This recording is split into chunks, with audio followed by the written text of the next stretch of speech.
Chegou no seu.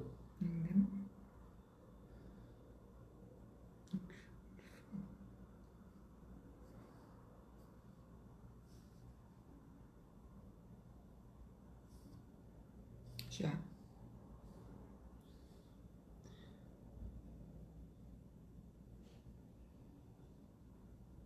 Deixa alguém aparecer aí. O som tá bom?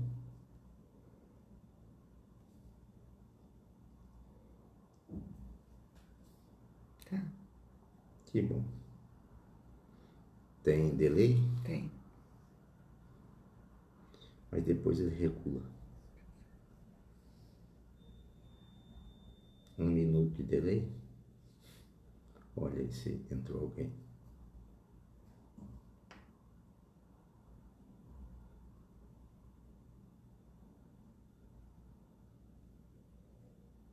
A Relva, boa noite. Boa noite, minha querida Relva.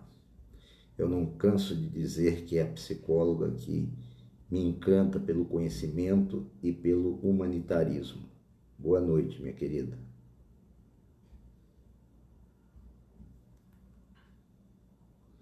Vamos esperar um pouquinho, Helva, porque sempre tem os últimos que diz que serão primeiros em atraso. Vamos dar um tempinho ainda, até porque são, na verdade, 7h30. Nós é que somos pontuais demais, somos britânicos.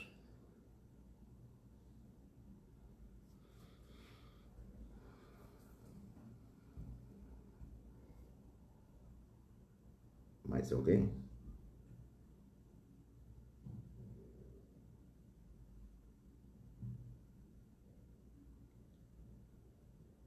A Relva falou, imagina, que Deus abençoe. Obrigado, Helva.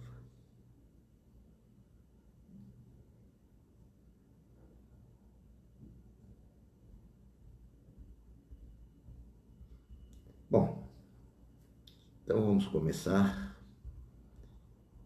o grupo assistencial Flores de Jesus, ao qual eu pertenço, que possui pessoas maravilhosas e que tem como presidente a Márcia, adorável ser humano, o Celinho, seu esposo, pessoas assim admiráveis. E me pediu a Márcia que eu fizesse a prece inicial e também a prece final. Então vamos aproveitar neste momento, elevarmos os nossos pensamentos até o nosso Mestre Jesus e agradecer por estarmos aqui, termos essa tecnologia de comunicação, mesmo diante dessa pandemia, agradecer pela nossa saúde, agradecer por termos um teto, termos um afeto, termos, enfim, um coração sempre enredado por bons pensamentos e por boas pessoas, boas companhias.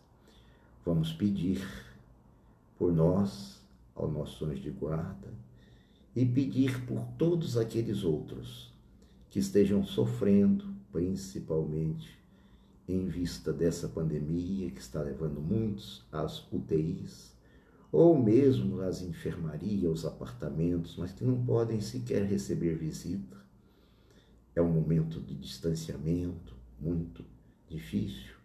E também quando desencarnam, no geral, têm desencarnado muito revoltados, que a todos estes caiam em si um pensamento de que não estão sós, que estão sob o olhar do nosso Mestre querido Jesus, que estão assistidos por seus anjos de guarda, por seus familiares, também já desencarnados, ou por seus familiares encarnados. Vamos realmente vibrar muito amor, muita paz, abraçar esses seres como se eles estivessem aqui na nossa frente.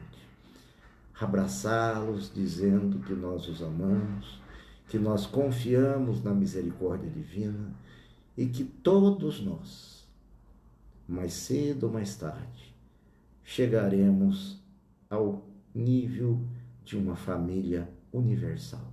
Que assim seja. Mais alguém? Aqui o Grupo Assistencial Espírita Flor de Jesus. Boa noite, amigo. Obrigado, grupo querido. Simone Souza, boa noite. Simone é uma pessoa que é uma graça de ser humano. Muito boa noite, Simone. A Márcia, estamos juntos, amigo. Ô, Márcia, eu sei o tanto que você é uma guerreira. Você é um exemplo de ser humano. Bom, a Márcia me pediu para falarmos, para pensarmos juntos.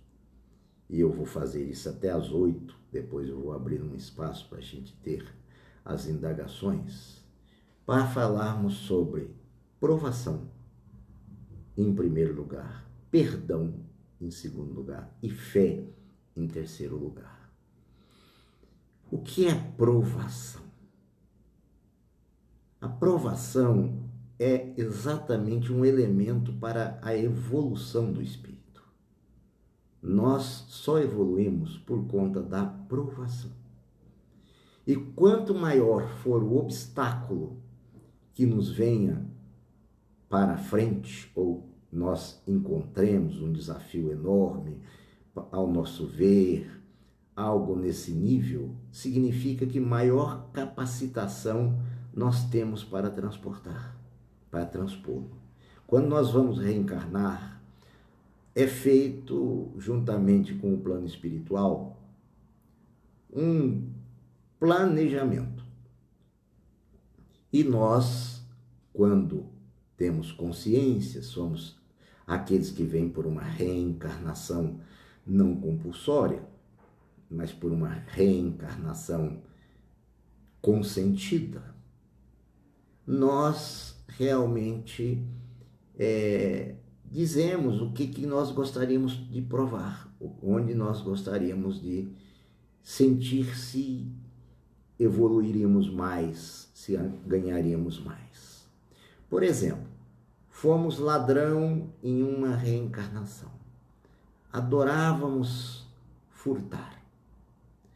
Nós pedimos para reencarnar em um meio político, estou brincando, em um meio de pessoas dadas ao furto, para que nós sintamos o arrastamento, mas que consigamos, embora arrastados ao mal, segundo o Livro dos Espíritos, nós consigamos resistir.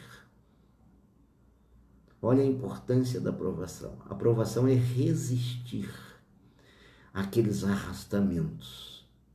Não é fácil, às vezes, resistir ao arrastamento. Mas sabendo que cada situação em que resistirmos ao arrastamento significa um passo a mais na nossa evolução. E tem-se uma discussão grande sobre a diferença entre prova e expiação. Se pudermos bem aligeiradamente, que só isso daria uma palestra, a expiação tem muito mais a ver com o passado, com os equívocos funestos que nós cometemos no passado. Por exemplo, nós assassinamos alguém no passado, então nessa vida nós estamos vindo com um problema cardíaco, por exemplo. Nós demos um tiro no coração do indivíduo, nós viremos com uma certa insuficiência cardíaca ou outra patologia do gênero. Então a expiação tem muito mais a ver com o passado. E a aprovação já não. A aprovação tem mais a ver com a evolução do espírito no presente, com vistas a romper barreiras no presente. Dito de outro modo, dá para se perceber que expiação, no geral, o pacote, o kit vem e vai até a nossa desencarnação, regra geral. Toda regra tem exceção. A aprovação deu para perceber que ela variará. Dizia Emmanuel para o Chico que Chico, assim que passar a provação, Chico, enche o peito de ar, porque virá outra. Então, é bom que nós saibamos como se fora a onda do mar. É uma onda atrás da outra. O problema não é quando nós estamos na provação. O problema é quando estamos na calmaria, porque essa não gera evolução. No geral, a gente quer uma paz quando a gente pede, mas é uma paz assim, embaixo de uma árvore, com um sapato folgado e uma água fresca, um local verdejante, né? Ou seja, um ócio tremendo. Isso não nos faz evoluir. Tem uma história muito interessante que é contada por um anuário espírita, que uma moça de nome Bruna, não tão moça assim, em torno dos seus 40 e poucos anos, trabalhava numa creche. E na creche aparecera uma menina muito comprometida fisicamente, físico-psiquicamente, tanto no aspecto físico quanto no aspecto psíquico. E essa Bruna, sabe, teve assim uma atração enorme por essa menina. Conversou com o marido da possibilidade de adotar essa menina. O marido consentiu. Dácio, o nome do marido, Bruna, o nome da mulher. Aí a mulher foi conversar, porque eles tinham um filho de 22 anos. Foi conversar com o filho. Aí o filho, não, imagina, trazer uma menina problemática para dentro de casa. Olha só a frase, problemática para dentro de casa. Nós que vivemos tão bem, tão tranquilos ao problema. E essa Bruna falou assim, você lembra do seu avô que morreu através de um suicídio? Lembro. Eu tenho a impressão que é seu avô. Ah, a senhora está delirando. Imagina. Vamos fazer o que sempre fazemos, meu filho, quando estamos em dúvida. E eu recomendo isso para todo mundo. Vamos fazer uma prece e vamos abrir aleatoriamente o Evangelho segundo o Espiritismo. Quando a gente dá essa possibilidade de abrir aleatoriamente, a gente permite que os espíritos protetores, espíritos superiores, abram onde precisa ser aberto. E caiu exatamente naquela parte do Evangelho que fala da caridade, um espírito protetor, que fala da caridade e que diz assim, sede caritativos, porque às vezes nem sabeis que aqueles que estão ajudando no hoje foram pessoas caras para você no ontem. O menino chorou, emocionou-se, enfim, terminou por uma adoção. Foi uma descomplicação. Então, a provação é sempre uma descomplicação na nossa vida. Aí ela pediu, Márcia querida, pediu um segundo tema, perdão. É muito difícil para nós perdoarmos alguém. Vou tomar uma água. Por que é difícil para nós perdoarmos alguém? Porque nós temos sempre uma falsa impressão que estamos sempre certos. O outro é que errou conosco. Às vezes, nem sempre. Mas suponha que tenha sido o outro. Nós temos que libertarmos em nós mesmos pelo auto-perdão e perdoando o outro. E o outro faça seu caminho. Se ele não nos perdoar, a questão é dele. Mas nós devemos perdoá-lo. E sobre esse aspecto, eu trago para nós meditarmos o capítulo 10 do livro Boa Nova, Humberto de Campos, psicografia do nosso querido Chico Xavier, onde Jesus resolve ir com seus discípulos para Nazaré. Nazaré é a cidade natal de Jesus. Por isso que eu sempre digo que santo de casa não faz milagre. Observem só o que vai acontecer com Jesus. E chegando lá, foi hostilizado, foi maltratado, foi motivos de impropérios, de xingamentos, de insultos. Jesus e seus discípulos. Os discípulos, principalmente Pedro, que era assim mais pavio curto, se Jesus não tivesse intervindo, Pedro com certeza teria ido às vias de fato, teria se envolvido fisicamente com aqueles que estavam zombando de Jesus. Como fazer isso com o meu mestre? O meu mestre não merece isso, e etc. E Jesus simplesmente os convida para voltarem para Cafarnaum, local em que Jesus basicamente ficava quando não estava em peregrinação. E lá, os discípulos foram tirar satisfação com Jesus. Jesus, fizeram isso tudo com o Senhor. Eles não tiveram o menor respeito. Vai ficar por isso mesmo? Diríamos nós numa linguagem moderna. Nós vamos levar esse desaforo para casa?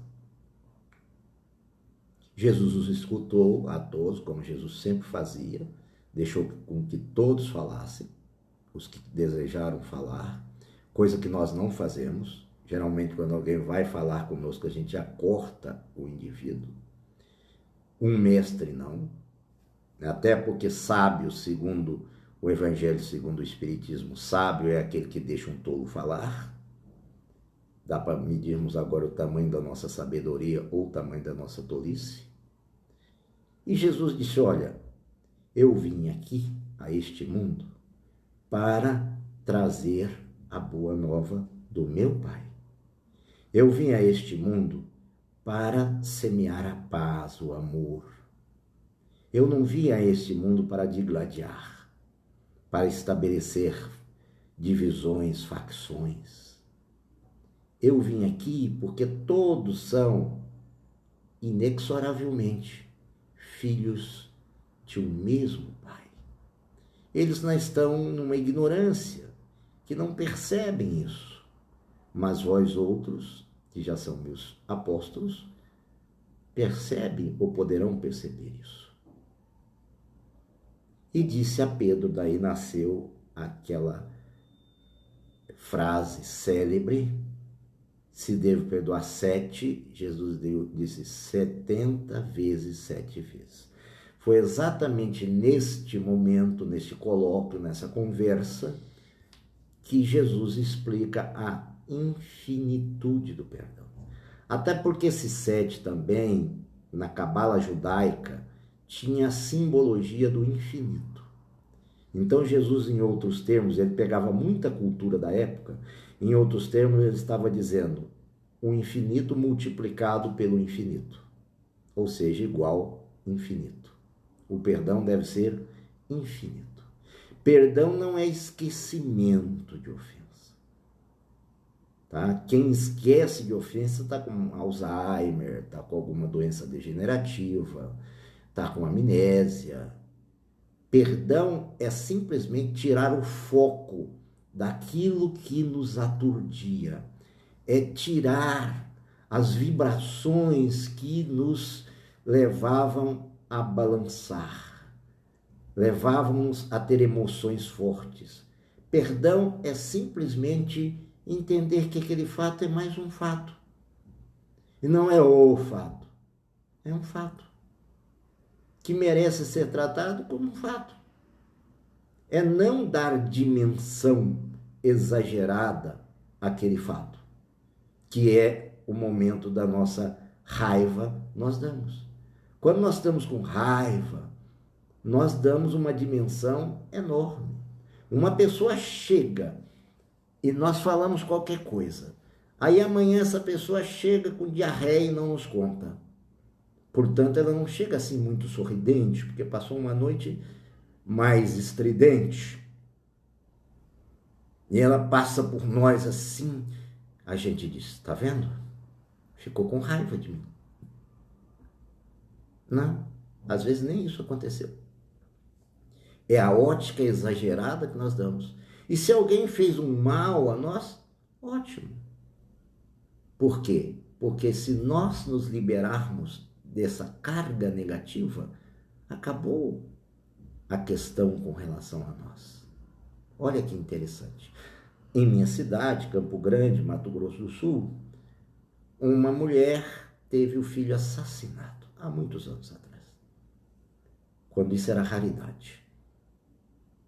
E ela foi até o presídio, pegou nas mãos do assassino e disse: você assassinou meu filho, mas eu vim aqui para te dizer que eu te perdoo. Ela entendeu que o espírito do filho não pertencia a ela. Nossos filhos não são nossos filhos, são filhos da ânsia da vida, como diz o profeta no livro do Khalil Gibran Khalil. Ou Richard Simonetti também fala para nós, quem tem medo da morte, ele fala que nossos filhos são espíritos. Então, entendendo isso, tudo fica muito mais simples. A gente consegue perdoar melhor. Minha mulher não é minha mulher. Eu não sou o marido. Nós estamos. E entendendo isso, facilita-se muito. Porque nós entendemos que o que vale é o lado espiritual. Eu e Helva conversávamos hoje à tarde sobre um assunto, e nesse assunto ela levantou muito bem essa questão espiritual. Ela ainda fez questão de ressalvar: não é religião, é uma questão espiritual. Eu concordo que é uma visão espiritual que nós devemos ter para com o perdão. Quer ver o seu grau de materialidade? Veja o tanto que você não perdoa. Quer ver o tamanho da sua ociosidade? Veja o tanto que você tem medo de enfrentar o desafio e veja o tanto que você está fugindo da provação. Mas qual é o combustível para dar o elan, dar a partida, como se fôssemos carrinhos de Fórmula 1, estivéssemos assim na pista? Qual o combustível, qual a gasolina azul para nós termos muito mais amparo para provar, muito mais coragem e desapego para perdoar? Chama-se fé. Fé é o elemento máximo de capacitação humana. A maior capacitação humana está na fé. Um homem sem fé, diz Dolores, que deve ser difícil demais viver sem acreditar em nada. Um homem sem fé, eu diria que é um navio sem bússola, sem carta náutica, sem comandante, à deriva. A fé é o elemento mais importante para alavancar a prova, para corporificar o perdão. Mas a fé tem duas espécies. Tem uma fé que está também no Evangelho segundo o Espiritismo. Tem uma fé humana e tem uma fé divina. A fé humana é aquele autorretrato que devemos ter da nossa própria capacidade. Traduzo. É confiarmos nas habilidades que temos e que estamos desenvolvendo. Nós temos uma dificuldade muito grande de sermos aprendizes. O nosso orgulho é tão grande que a gente faz uma coisa e já quer ser mestre. Nós somos aprendizes. E nós temos que acreditar, isto sim, que nós temos habilidades. E que essas habilidades serão desenvolvidas por nós quanto mais nós acreditarmos nela. Peter, em um escrito, mostra, inclusive, a questão neuronal. Peter Dimes mostra exatamente que na questão neuronal, o tanto que o pensamento altera o funcionamento dos neurônios. o tanto que isso é de vital importância. Nossa, esse Peter está atualizado, hein? Pois é. Esse Peter Calderaro, em 1947, em Obreiros da Vida Eterna, já dizia: o pensamento é tudo. Olha, 50 anos depois ou mais, a ciência vem comprovar o que Calderaro dizia para André Luiz. Então, a fé humana é acreditarmos em nós mesmos. É realmente vermos as nossas possibilidades de aprendizes, mas a cada dia colocar um desafio novo. É mais ou menos como ter uma personal trainer. Eu que o diga. A cada sessão, ela coloca um exercício novo, maior número de repetição, porque se não fizer isso, não evolui. A fé também evolui. A fé humana também ela é um processo de construção, de evolução. Nós já chegamos a acreditar em Deus do trovão, Deus da semente, a deusa Ísis, e etc. E essa fé humana não pode ser cega. Não é aquela fé que acha que chegar no Himalaia, olho para o Himalaia e digo assim: transporta-te daqui para colar. O Himalaia não vai se transportar. Agora, quando Jesus coloca aquele ponto de: se tiverdes a fé do tamanho de um grão de mostarda, menor semente do mundo, dirás a um monte: transporta-te daqui para colar, e ele irá. O que Jesus está dizendo? Se você tiver fé humana, ainda que pequena, mas consistente, que você acredite, você vencerá os seus obstáculos através dessa fé. Então, isso é fundamental. Num momento de pandemia, por exemplo, as pessoas me dizem: meu Deus, eu estou com medo. Eu disse: mas você vai morrer de qualquer jeito. Com pandemia ou sem pandemia. Ou seja, é um foco um tanto quanto aumentado que a gente coloca. Nossa, quantas pessoas estão morrendo de pandemia. É verdade. Mas quantas morrem de outra forma também? Então, eu não quero minimizar. Eu quero apenas dizer que, e nem polemizar, dizer que a fé humana nos dá segurança. Uma menininha entra num avião, a aeromoça lhe dá um caderninho de desenho, uns lápis, e a menininha fica ali, começa a desenhar, o avião decola, logo começa uma turbulência, coisa que, aliás, eu adoro, uma turbulência incrível, e a moça do lado, a senhora do lado, né, com medo da turbulência, pergunta para a menininha assim: filha, você não está com medo do que está acontecendo? Não. Por quê? Porque o comandante é o papai. Então, se o comandante do nosso planeta é o papai, Jesus, para que ter medo? Aí entra a fé divina. Essa fé que transcende a matéria. Essa fé que acredita no universo. Essa fé que acredita que há uma inteligência suprema guiando isso tudo. Essa fé que realmente mostra que nós não acabamos no túmulo, nem começamos no berço. Essa fé realmente que nos faz entender que nós vivemos mais de uma vez e viveremos tantas quantas forem necessárias, segundo a questão 169 do Livro dos Espíritos. O progresso é quase infinito, lá diz. É essa fé divina que transpõe tudo, que quando a gente chegar, parecer que tudo está arrasado, mesmo a gente tendo uma fé humana incrível, sólida, a gente vire para o Pai e diz: Pai, seja feita a vossa vontade e não a minha, como Jesus falou. Entrego-te o meu espírito, Pai. O Senhor sabe de tudo que é bom para mim.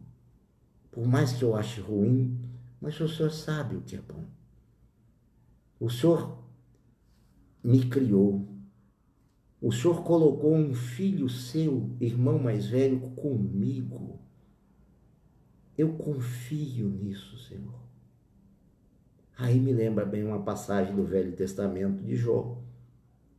Perdeu os animais, perdeu os filhos, perdeu a esposa, adoeceu, não perdeu a fé. A fé no soberano Senhor. Se tivermos essa fé no soberano Senhor, ainda que estejamos rastejando na lama, saberemos que esse Pai não desampara. Esse Pai é misericordioso, é justo, é bom. E eu termino sempre falando dessa pandemia. Se Deus é bom e justo, o que está acontecendo é bom e justo.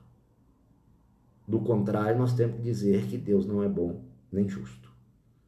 Portanto, deixo agora 15 minutos para a nossa conversa e eu quero sempre que tenha esse bate-papo, porque assim vocês me enriquecem. Eu sempre venho para cá com muito amor fazer algo do meu coração, mas tudo que vocês perguntam me fazem pensar, me fazem evoluir, colocam desafios. Pode ir perguntando, eu estou falando para enrolar, dá tempo para vocês escreverem. Eu não gosto de mudos na live. Eu adoro surdo, mudo, cego, cadeirante, porque somos todos irmãos. Mas na live mudo não.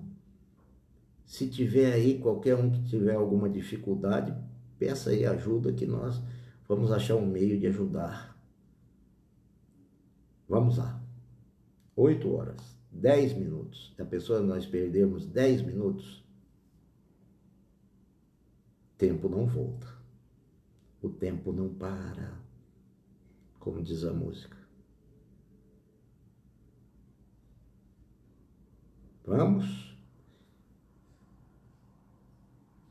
Geralmente as mulheres são mais corajosas do que os homens. Não é à toa que Jesus apareceu em primeiro momento para Maria de Magdala. Não é? Quer dizer, os homens são mais devagar. Então, fiz a maior propaganda de vocês. Vamos lá?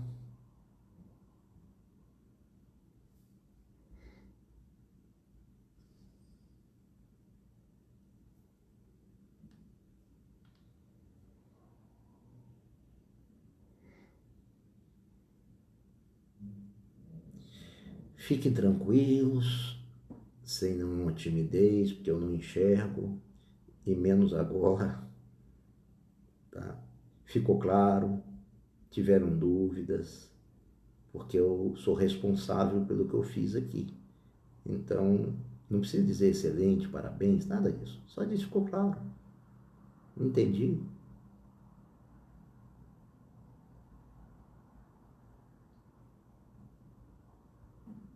O silêncio significa escuro ou claro?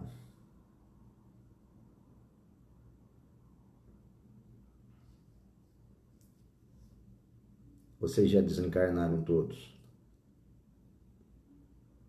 Ou dormiram, né?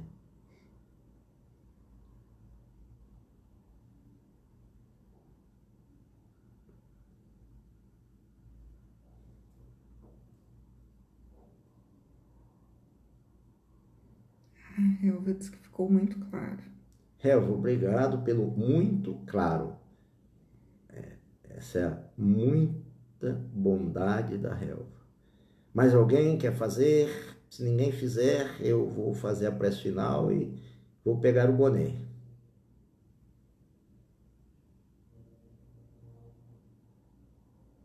Não tem pergunta, não. Não tem perguntas? Não. Posso encerrar? Diga aí um, pelo menos, que tem coragem de dizer pode.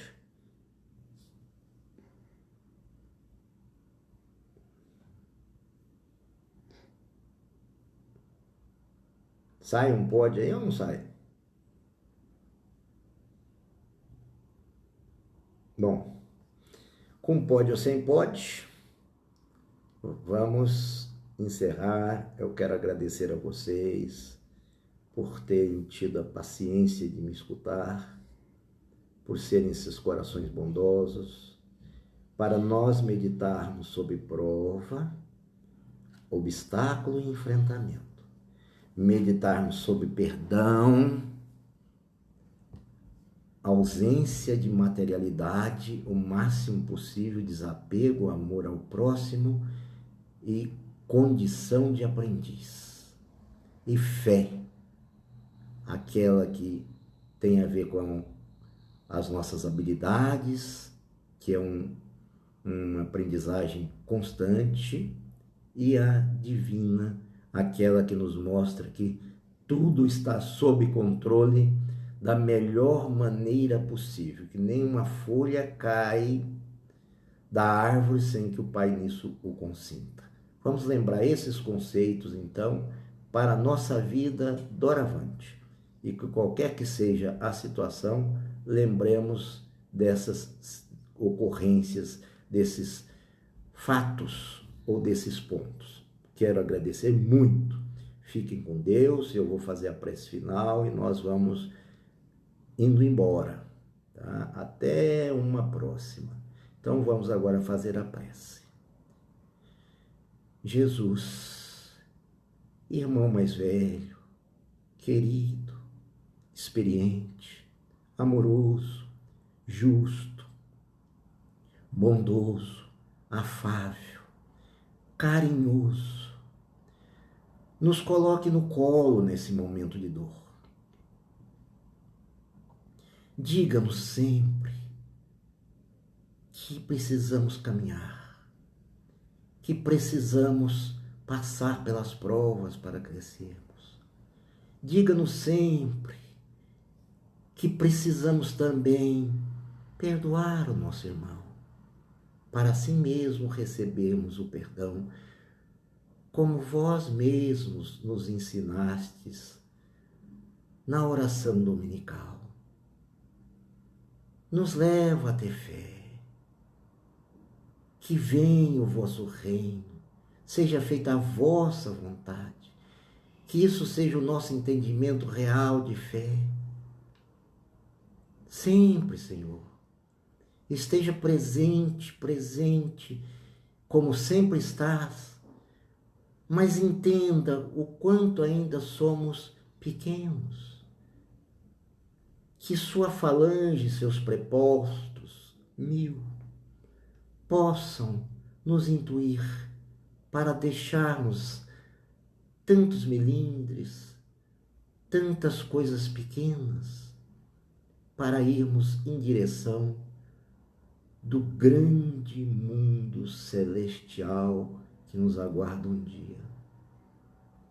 Acene-nos sempre com essa promessa da boa nova, Senhor. Que assim seja.